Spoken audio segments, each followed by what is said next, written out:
Para naman sa ating entertainment balita, unang araw pa lang ng pagpapalabas ng mga pelikula ng Metro Manila Film Festival sa mga sinehan, ay kitang-kita na ang suporta ng mga mamamayang Pilipino sa dami ng nanood sa takilya. Narito ang ulat ni Charis Domingo.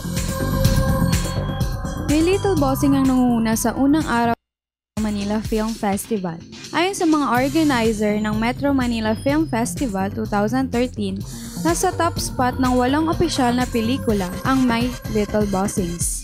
Ayon din sa isang impormasyon, 26 million pesos ang nalikom ng pelikula sa ulang araw nito. Ang kasunod namang humakot sa takilya ay ang pelikulang Girl, Boy, Bakla, Tomboy. Pangatlo ang horror movie na Pagpag at pang-apat naman ay ang Kimidora. Nikayat din ni MMDA at MMFF Chairperson Francis Tolentino ang publiko na suportahan ang mga pelikulang kalahok sa naturang festival.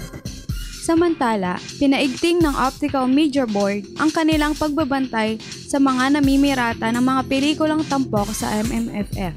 Ayon kay OMB Chairman Ronnie Ricketts, may mga nakakalat silang tauhan na sumusubaybay at nag-oobserba sa mga sinihan at sa mga pinagbebentahan ng piniratang CDs. Tiniyak umano nilang walang makakalusot ng mga namimirata ng VCD o DVD ng mga palabas. Pinaalala rin ng OMB ang mahigpit na pagbabawal ng pagbivideo at paggamit ng cellphone o anumang gadgets na maaaring makapag-record sa loob ng sinihan.